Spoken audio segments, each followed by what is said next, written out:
Your thoughts on this one? I think you probably liked the way it started, and then it kind of got a little flat there. Just your overall thoughts. Yeah, I just think we left too many runners on. We had a leadoff double in a couple of places, and we just didn't score them. So, Southeastern, they're a scrappy team. They do a heck of a job year in and year out. I thought Kate Munderland threw a heck of a game. She did a great job out there. And we just made some defensive miscues that, cost us those 2 runs. But, things for us to get better at. But overall, a good weekend.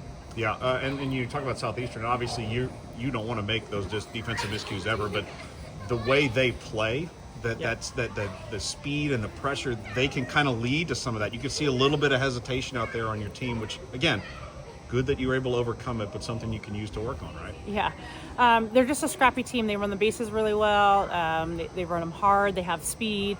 So things all that are going to help us prep for conference play, but. Yeah, overall, I was happy with, how we responded. In that 7th inning, just talk about, Frankie had a rough day at the plate. She comes up, gets the big base hit. Kramer Eshte just continued a really strong weekend for her. And then executing the little things. One thing you talked about was short game.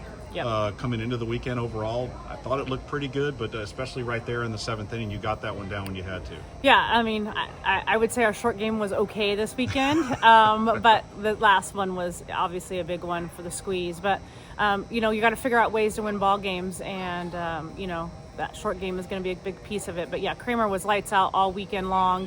And Frankie, that's a lot for a freshman. She had a rough couple of at-bats, and she focused up and had her best at-bat, her last at-bat. All right, and then just finally, I know you are, I'm sure like all of us, really excited to get back to Davis Diamond in front of the 12th man. It feels like it's been a while. It's been a while, yeah. And we're home for 2 weekends in a row. So excited for this next weekend. We have some big games every weekend. I feel like we have big games, but I'm excited to get back at home, sleep in our beds, and make some noise with the 12th man.